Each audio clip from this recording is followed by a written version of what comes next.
Czasami przyjeżdżają do nas na testy takie samochody, przed którymi staję i mówię: ja naprawdę muszę, no ale jak mawiał pewien prezydent, nie chcę, ale muszę, a muszę ze względu na pewne sytuacje losowe. Na przykład mieliśmy odebrać wczoraj dla Was nowego Volkswagena Touarega, ale dzień wcześniej zadzwoniła Iza z Volkswagena i mówi: no niestety, das Auto ist kaputt. Co? I zaproponowała alternatywę. Taką alternatywę, że autentycznie jak to usłyszałem, to chciałem postrzelić się w stopę. Ale przekonała mnie jednym stwierdzeniem, że to jest taki baby Touareg. No więc przed Państwem baby moje i baby Touareg. Wykiwała nas Chihuahua. Czyli trok.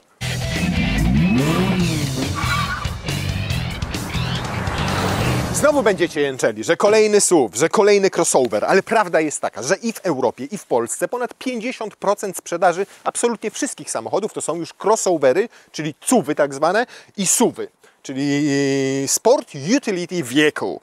Więc nie oszukamy rzeczywistości. Mniej niż 50% stanowią już kombi, sedany, kabriolety, coupé, czyli wszystkie te standardowe nadwozia. Tego chce po prostu klient. Do tego stopnia chce, że o ile kiedyś najlepiej sprzedającym się Volkswagenem był Volkswagen Golf, to dzisiaj jest to właśnie trok, a raczej T-Roc. Wiecie, ile od początku produkcji, czyli od 2017 roku sprzedano tego modelu?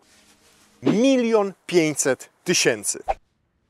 Producent mi podpowiada, że tak około, więc równie dobrze mogłoby to być 1 499 000 albo 1 501 000. Jak wspomniałem, produkowany od 2017 roku, ale w 2021 roku przeszedł lifting. Lifting objął między innymi przednią część tego samochodu, reflektory, które w standardzie są LEDowe, a w naszym przypadku nawet inteligentne IQ Light, które mają 24 zwierciadła, które pracują niezależnie i doświetlają każdy kącik drogi, nie oślepiając jednocześnie pojazdów jadących z naprzeciwka. Zaraz pokażę Wam, mam nadzieję, że będzie to widać, a raczej, że silny Wam pokażę, i co tutaj się z przodu od Janie Pawla, jak chcecie go otworzyć albo zamknąć. Integralną częścią tego zestawu IQ Light jest też świecąca listwa, ale to jeszcze nie wszystko. Teraz nie będzie niestety się zapalała, ponieważ jest jasno, robi to tylko jak jest ciemno, ale my ciemność oczywiście spreparujemy,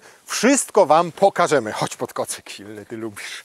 Chodź pod kocyk, o tak, to jest Urusa kocyk, więc uważaj. I ja teraz, uwaga, zakrywam czujnik zmierzchu i proszę. Zaświeciło się? Świeci czy nie? Świeci się listwa, świecą się tutaj te LEDy, świecą się nawet te obramówki. Tutaj, jakbym takie auto zobaczył we wstecznym lusterku, to bym myślał, że jedno na drugim jedzie, albo jacyś kośmici wylądowali. Natomiast przy otwieraniu i zamykaniu te elementy też się świecą, ale podczas jazdy tylko te w reflektorach i ta listwa świetlna. Poza reflektorami i poza tylnymi lampami w ramach liftingu dorzucono parę nowych kolorków, coś tam zmodyfikowano tutaj tylny zderzak, pojawiła się możliwość zamówienia czarnego dachu, który ekstra kosztuje 3000 zł. Nowe wzory felg, standardem są 17, w naszym przypadku to 18, ale można wziąć sobie nawet 19. No i w zasadzie, jeżeli o lifting chodzi, to byłoby tyle. Auto zaskakuje prześwitem. Zobaczcie, ile tutaj jest miejsca pomiędzy nadkolem a dużym kołem, bo 18-calowym. I ciekaw jestem, ile ma tego prześwitu, bo nigdzie w danych technicznych nie znaleźliśmy. Oczywiście nie będzie to gdzieś tam najwyższy punkt tego prześwitu, no ale nawet w tym miejscu, jakbyśmy mierzyli do tego momentu, to mamy 22 cm.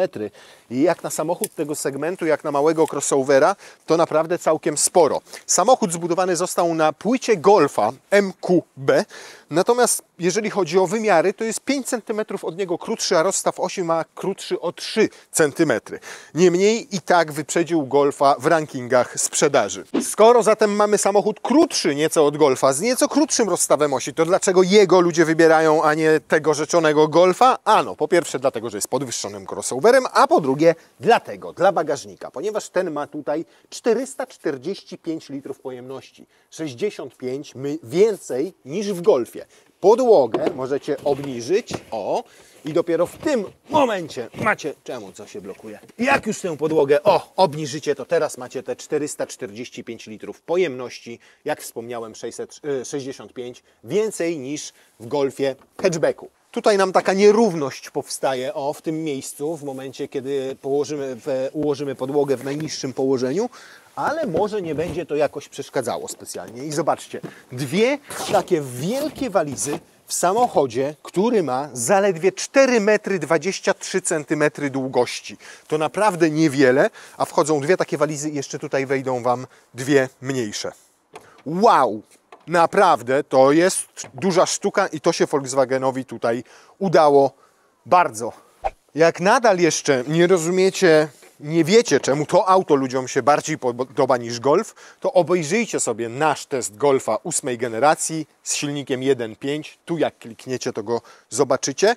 No tam nawet na praktyczności tego samochodu nie zostawiliśmy suchej nitki. Tylna kanapa z tej perspektywy wygląda, jakby składała się w proporcjach 40-20-40, ale tak naprawdę składa się w proporcjach 40-60, bo to jest rękaw na narty. Ale po pierwsze, można go sobie z pozycji bagażnika otworzyć, a po drugie, otwór naprawdę ma i szeroki, i wysoki, więc myślę, że ze 3 komplety nart tutaj spokojnie przewieziecie. O.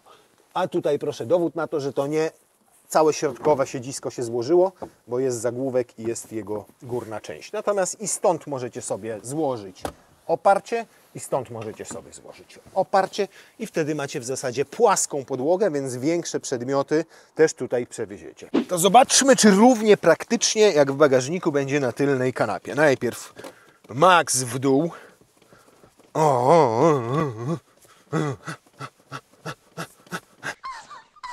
Ja pierniczę, jak on się obniża. I zobaczcie teraz, ile ja mam jeszcze tutaj miejsca nad głową. Auto ma około 1,53 m wysokości, a tutaj, jak się maksymalnie obniży ten fotel pasażera, to naprawdę jest tutaj mnóstwo miejsca. Fajnie wyprofilowane tutaj, tam mam wygodne podparcie, tak mogę sobie daleko jechać. Pytanie, jak daleko zajedzie ktoś za mną. Oj, rozpusty to tutaj nie ma, jeżeli chodzi o nogi. Tam miejsca na stopy mam naprawdę bardzo dużo, ale na kolana w zasadzie w ogóle. Jakby ktoś taki przede mną jechał, no to tutaj jest ciasno. Moim zdaniem w Golfie jest ciut więcej miejsca wówczas na kolana. Natomiast nad głową mam go zaskakująco dużo.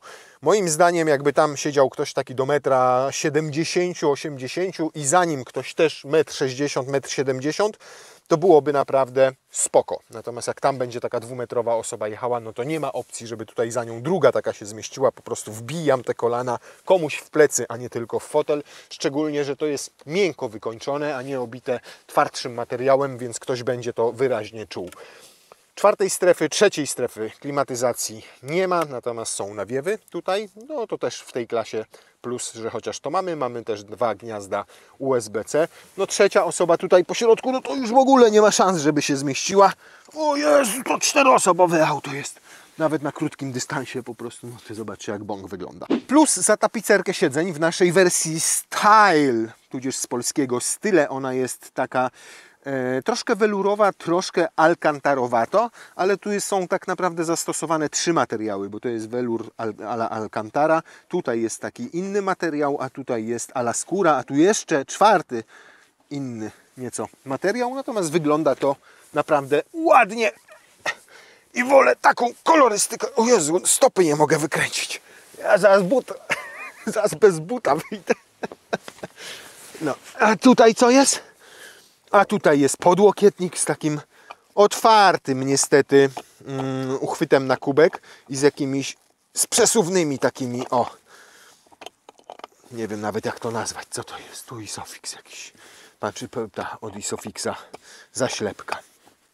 No i to sobie możecie przekładać w prawo, w lewo, do tyłu, zależnie od tego, jak duży jest kubek, szklaneczka albo co tam sobie wieziecie.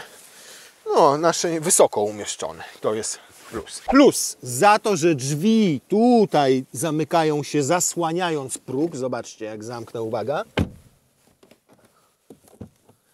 I dzięki temu, jak wysiadacie, to się nie utytłacie, ponieważ to jest osłonięte przed dostającym się tu błotem, śniegiem, deszczem i tak dalej. Z tyłu na drzwiach plastik fantastik w absolutnie każdym elemencie. Jedyna miękka część to jest tutaj ten podłokietnik. O, i zobaczcie, jakie ładne wykonanie. Ładne cacko. No, więc plastikowo, ale w tym segmencie niestety tak jest już w każdym samochodzie. Natomiast przednie drzwi wykonano trochę lepiej. Może nie idealnie i znacząco, ale bo to jest plastik nadal. Ale na przykład to jest już miękkie, ta część to jest też miękkie, więc tak naprawdę ta część tutaj jest bardziej miękka. Niemniej zastanawia mnie to, że tu mamy, zobaczcie, inną listwę ozdobną, nawiązującą owszem do tej tutaj na konsoli centralnej, na desce rozdzielczej, a tutaj jak widzieliście jest jeszcze inna. No nie wiem, no chyba mamy tylne drzwi od innego egzemplarza, wymieniali. Najwięcej w ramach liftingu zmieniono we wnętrzu. Raz, nowe multimedia. 2, dotykowy panel klimatyzacji. 3, Volkswagen mówi lepsze materiały.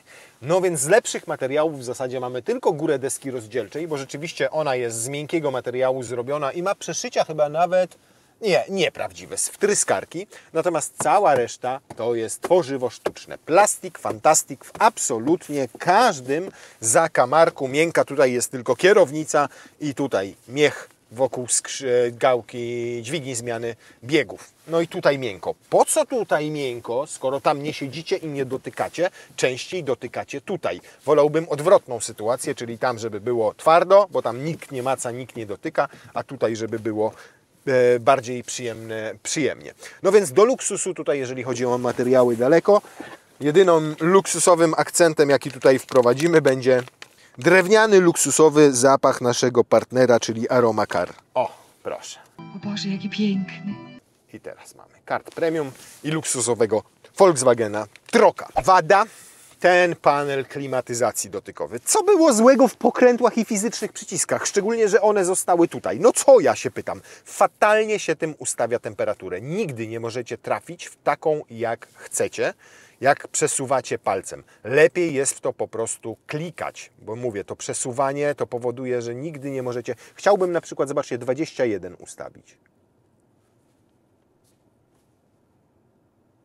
O, jest, udało się. Ale chciałbym 22,5. Zobaczcie, przesuwam, a on już nie reaguje. Więc mówię, lepiej jest to zdecydowanie dotykać. Na szczęście te dotykowe tutaj odpowiedzialne za podgrzewanie szyb tylnej i przedniej, za synchronizowanie obu stron klimatyzacji, włączanie podgrzewania fotela i tego typu rzeczy działają jak należy, jak się je dotyka. Fizyczne pozostały tutaj. Dobrze, że fizyczne pozostały na kierownicy, a nie są takie jak choćby w Golfie, te takie płaskie już szklane, które też nie reagują tak jak powinny. Cyfrowe zegary. Oldschoolowe już, bo już swoje lata mają. Nawet wskaźnik poziomu paliwa i wskaźnik temperatury silnika są analogowe, a środek jest cyfrowy. Na szczęście można to konfigurować. Są chyba 3 czy 4 różnego rodzaju możliwości wyświetlania dodatkowo. To, co jest w tych kółeczkach, się konfiguruje i to, co wyświetla się po środku. Same multimedia, działa to tak nie za szybko, ale też nie jest to tak wolne, żeby irytowało. Powiedzmy, że jest taka 4 z plusem, a może 5 z minusem, jeżeli chodzi o szybkość działania. No przynajmniej jest to niekolorowe, bo ja nie lubię, jak jest za dużo kolorów, natomiast jest takie szaro-czarno-białe, ale bardzo przejrzyste. Apple CarPlay już jest bez kabla, czyli po Bluetoothie, po Wi-Fi. 2 gniazda USB-C, gdybyście chcieli coś sobie naładować. Tutaj 2 uchwyty na kubek, tylko takie kwadratowate, no takie dziwne. Są 3 tak naprawdę. 1, 2, 3. Tu pewnie na mały kubeczek espresso każdy jest inny. Tu jakiś drobny jeszcze, dorobna, otwarta przestrzeń na pierdołki. No i podłokietnik z miniaturowym schoweczkiem w tym miejscu, dosłownie. Natomiast plus za to, że ten podłokietnik jest regulowany i nawet wysuwany, bo to jest bardzo praktyczne. Wtedy łokieć mam tu, rękę mam tu na kierownicy i mogę sobie prowadzić. No więc sporo plusów. Rozchodzi jednak o to, żeby te plusy nie przesłoniły Wam minusów. No więc pod maską w naszym egzemplarzu pracuje 1.5 TSI, 150 koni i 250 Nm momentu obrotowego. Maska silnika na patyku.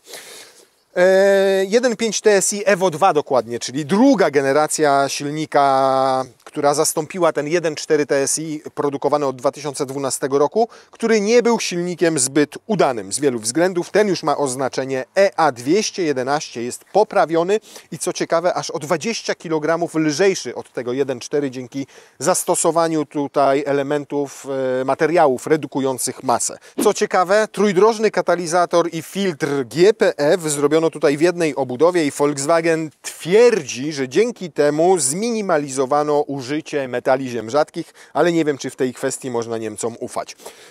Jeżeli chodzi o sam silnik, to plus, moim zdaniem, plus taki, że nie ma mchewa, czyli jest po prostu klasycznym benzyniakiem, nic tutaj nie żegluje, nic się nie wyłącza w trakcie jazdy, nie powinno być w związku z czym takich opóźnień, jak na przykład w Golfie 1.5 TSI z mchewem podczas żeglowania, a potem ponownie jak położycie nogę na pedał gazu, tej 3-sekundowej przerwy. Jeszcze inna rzecz, odłączane cylindry, gdy jedziecie spokojnie, ze stałą prędkością albo właśnie zdejmujecie nogę z gazu, to tutaj są 2 cylindry odłączane, drugi i trzeci. Oho, patyczek. Aha.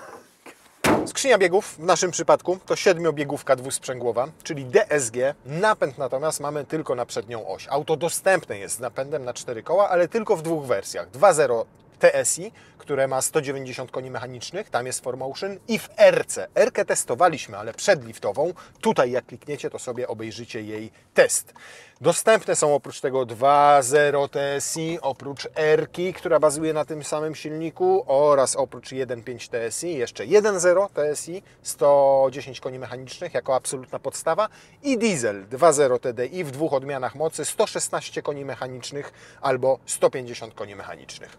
Jeżeli o zawieszenie chodzi, to we wszystkich jest standardowe, ale może być też adaptacyjne. W naszym tego adaptacyjnego nie ma, ono kosztuje dodatkowo 2500 zł. Natomiast w naszym nie ma nawet tak prozaicznej rzeczy, jak możliwość zmiany trybu jazdy. Tak jak zazwyczaj są tryby Eco, tryb Comfort, tryb Sport, to tutaj nie ma żadnego trybu. Jedyne, co możecie zrobić, to możecie sobie skrzynię biegów wrzucić w tryb sportowy, czyli będzie trochę później zmieniała przełożenia, a jak zdejmiecie nogę z gazu, to będzie trzymała na tym niższym przełożeniu, żebyście mieli większą responsywność przepustnicy, jak będziecie przyspieszali. Zawieszenie to standardowe, tak jak u nas. Powiem Wam, że jest dosyć sztywnawe. To, co słyszycie, to nie są trzaski z deski rozdzielczej, tylko radia, które tutaj mam, i lampy silnego. Tak, to nic tu nie trzeszczy. Natomiast, tak jak mówię, jeżeli chodzi o zawieszenie, to zdecydowanie tutaj na tych 18-calowych felgach jest tak nie tyle twardawo, co po prostu sztywnawo, by jakby miało bardziej sportowe usposobienie. I to jest naprawdę wyraźnie czuć i na kręgosłupie, i po zachowaniu całego samochodu. Natomiast nie jest to też tak, że samochód jest niekomfortowy w tych warunkach, że ta twardość powoduje jakiś dyskomfort wasz. Czujecie po prostu taką sztywniejszą jego charakterystykę. Natomiast naprawdę dużą zaletą jest to, że tutaj nadal nie mam mchewa. Po pierwsze, mchew to jest większa masa samochodu, bo dochodzi Wam akumulator i dochodzi Wam silnik elektryczny, więc nawet ewentualne zyski z tego, że ten samochód żegluje, że ten samochód wyłącza silnik, są automatycznie niwelowane przez to, że on ma niestety tę większą masę, więc wychodzą im niższe zużycia i niższa emisja CO2 w laboratoryjnych warunkach, natomiast jak jeździcie, to nie widzicie z tego tytułu żadnych oszczędności, natomiast czujecie się zirytowani. I tę irytację niestety szczególnie czuć w samochodach grupy Volkswagena, bo tam działa to tak, że zdejmujecie nogę z pedału gazu, rozłącza auto silnik, rozłącza skrzynię biegów, zaczyna żeglować, kładziecie nogę na pedale gazu, chcecie przyspieszyć, mijają 2-3 irytujące sekundy, zanim samochód zacznie jechać. Świetnie to było czuć, między innymi w Audi Q8, który testowaliśmy ostatnio. Tutaj możecie sobie kliknąć, obejrzeć jego test. Tam ten mchew przestawał działać dopiero w trybie Sport. A tutaj nic niepokojącego i nic irytującego się nie dzieje, nawet jak jedziecie ze skrzynią w trybie D, a nie S. Natomiast jak chcę dynamiczniej przyspieszyć i nagle wbijam nogę w pedał gazu, proszę, robimy kickdown, 1, 2, no takie mijają 1,5–2 sekundy, kiedy on się zrywa. Natomiast jak wrzucę ją sobie w eskę, to proszę, trzyma już ją sobie wyżej, o, i każde położenie nogi na pedale gazu to jest mocniejsze przyspieszenie. Co więcej, zdejmuję nogę z tego pedału gazu, a on wie, że już ma trzymać te obroty na przykład powyżej 4000. Więc okazuje się, że nie trzeba robić żadnych trybów. Eko, komfort, sport, przynajmniej jak nie macie aktywnego zawieszenia, wystarczy w zupełności tylko operować sobie w ten sposób skrzynią. Albo jadę sobie delikatnie w takiej dynamice spokojnej i przyspieszam, albo wrzucam w S i on sobie wtedy redukuje niżej o 1 czy 2 biegi i jest wystarczająco dynamiczny. W takich odczuciach subiektywnych tej dynamiki ze 150-konnego silnika ma całkiem sporo. Waży niecałą tonę 400, więc nie jest przesadnie ciężki. I naprawdę ta dynamika nie jest oczywiście tutaj spektakularna, bo to normalny, zwykły samochód, ale nie jest też tak, że ten samochód sprawia wrażenie jakiegoś muła i że brakuje mu mocy, przynajmniej w takim codziennym, normalnym poruszaniu się. Zużycie paliwa przy takiej spokojnej jeździe poza miastem, albo jak delikatnie go traktujecie w mieście, waha się pomiędzy 5 litrami przy takiej spokojnej jeździe, a 7 litrami jak jeździcie dynamiczni. Podobnie będzie pewnie na ekspresówce przy 120, obstawiam, że to będzie jakieś tam 7 litrów. Dopiero w wyższym zakresie obrotów, tak jak on sobie wchodzi na te powiedzmy 5500, no to słyszycie, że ten silniczek i już tam wyziewa gdzieś tam ducha. Ale do 4000 naprawdę go nie słychać, nie sprawia wrażenia, jakby chciał za chwilę wyskoczyć Wam na kolana.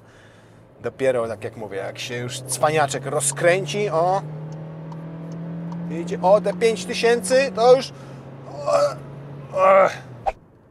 skoro mijamy naszą ulubioną Biedronkę, to tutaj na tym ciasnym parkingu sprawdzimy, jak działa w T-Rocku.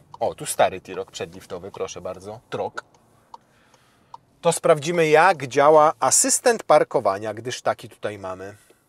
Tam znalazł. Tutaj są jakieś miejsca. Ciekawe, czy z tej strony na przykład znajdzie nam teraz. Zmieńmy stronę. Kręci. Ale ja chyba muszę hamować, nie? Wjeżdża. Wjeżdża.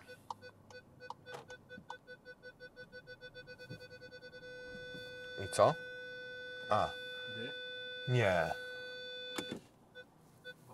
Nie, już, ładnie, stanął. Tak?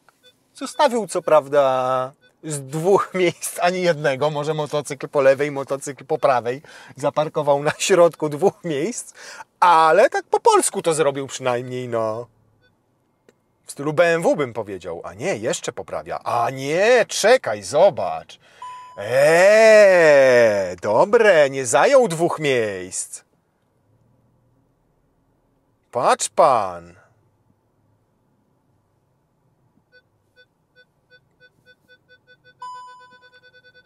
Czyli zwalnia Was całkowicie z kręcenia kierownicą. Musicie tylko operować hamulcem, gazem. Gazem nawet nie, bo wystarczy, że puścicie hamulec, ale jeszcze musicie mu pomiędzy wstecznym a do przodu przerzucać. A to jeszcze sprawdźmy teraz, jak zaparkuje prostopadle. Tu mamy takie miejsce, gdzie stoi Opel Meriva. I zobaczymy, jak miniemy tę Merivę, czy pokaże nam, że można tutaj zaparkować sobie. I jak wjedzie. Jedziemy. Było chyba przez moment. Poczekaj. Nie, już nie pokażę. Nie muszę kierunku. Może rozpozna te śmietniki jako miejsce do parkowania. Patrz, coś pokazał, dobra. I uwaga. Tu kontener rozpoznał jako samochód. Dobrze, podoba się to dla mnie. Proszę, zaczął skręcać. Ładnie. Bardzo ładnie. Ciekawe, czy zobaczy tutaj murek, czy w niego przypierdzielimy. Powiem Wam, że ryzykowne to jest. Ale to będzie wina Volkswagena, jak go przytrzemy. Powiem Wam, że jak ja bym sam jechał, to ja bym się tak nie zbliżył tutaj do krawędzi tego murka. Ledwo tu cokolwiek widzę. Muszę sobie aż lusterko obniżyć. Czy nie przytrę? Skubany. To powiem Wam zupełnie szczerze, że ja bym tak nie zaparkował. Aż się boję, wyjeżdżając, że przytrę, jak skręcę za bardzo. Koła kierownicy. Koła kierownicy kręci się. Czasami jednak warto technologii, czujnikom i kamerom bardziej zaufać niż sobie. Jeżeli chodzi o same dźwięki, jakie wydaje z siebie silnik, to do 2,5-3 tysięcy obrotów, czyli w takiej użytecznej prędkości obrotowej tego silnika, tam gdzie tak jak najczęściej jeździcie, czyli spokojnie, to absolutnie dźwiękom wydobywającym się spod maski nie można niczego zarzucić. Jest po prostu cicho, ten silniczek sobie tam delikatnie mruczy. Sytuacja zmienia się, gdy wbijecie pedał gazu w podłogę i te obroty rosną. I idą tak w 4, 5, 6 tysięcy. I mówicie, że skrzynie CVT hałasują, tak? To co powiecie o tym? Nie, to w ogóle nie jest hałas, kompletnie. Po prostu ten silnik wtedy od tych 4 do 6 tysięcy obrotów to pracuje jak blender, jak mikser, tak hałasuje. No ale nie ma się czemu dziwić. 1,5 pojemności, samochód segmentu C, więc nie ma tutaj zbyt dużo materiałów wygłuszeniowych. Natomiast jak jedziecie spokojnie i tak jak jedziemy teraz sobie te, powiedzmy, 120 km na godzinę, żeby też sprawdzić zużycie paliwa, jakie będzie miał, no to on ma te 2050 obrotów i jest w środku naprawdę dobrze wyciszony. Silnika nie słychać praktycznie w ogóle przy takiej prędkości. Szumy wiatrów gdzieś tam delikatne. Tutaj najwięcej słychać hałasów od opon, ale to dlatego też, że mamy nawierzchnię betonową. Na chwilę na asfalt wjeżdżamy i już jest inaczej, już jest ciszej. Znowu beton i słyszycie, to jest kwestia nawierzchni betonowej bardziej niż hałasów tutaj od szumów wiatru albo od silnika. Jest naprawdę przyzwoicie. Oczywiście wraz ze wzrostem prędkości będzie też rósł ten hałas we wnętrzu, ale do tych przepisowych 140 da się nim jeździć naprawdę komfortowo. Nie trzeba rozmawiać podniesionym głosem. Można zagłuszyć oczywiście w każdej chwili wiatr i silnik albo pasażerów muzyką.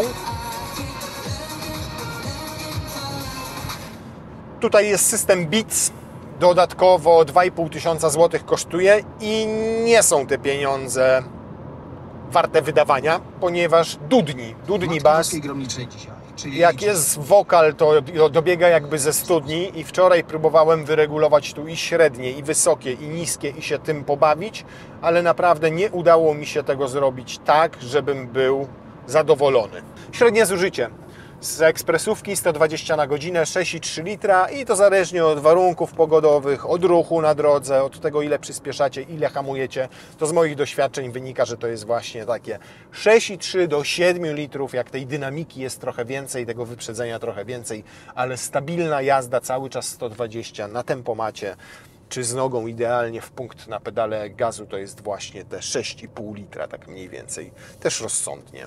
Według producenta Trok przyspiesza do setki w sekund 8,3. O, zamielił! Tak to naprawdę żwawość jest na dobrym poziomie. Przynajmniej tak subiektywnie. Obiektywnie, na tak zwanym papierze, jest gorzej niż podaje producent i to o całą sekundę, bo to jest 9,3. O matko, to ruszenie jest najgorsze.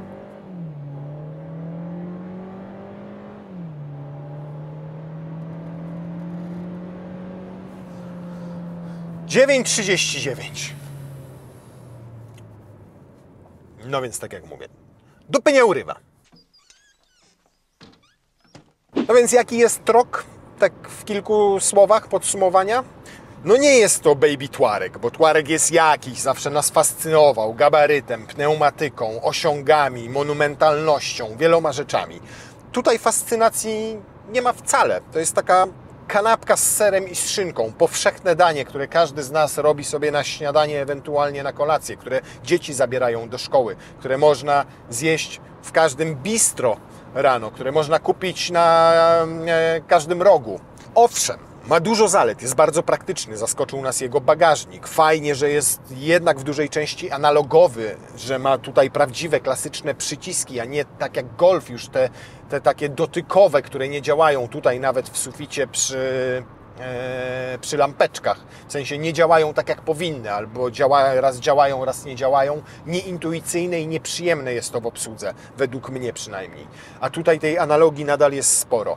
Dobrze jeździ, dobrze skręca, dobrze hamuje, przyzwoicie przyspiesza, jest dosyć cichy, jest ekonomiczny, nie ma w nim życia, nie ma w nim finezji, nie ma w nim tego wow. Jest po prostu normalnym, przyzwoitym samochodem do jazdy na co dzień.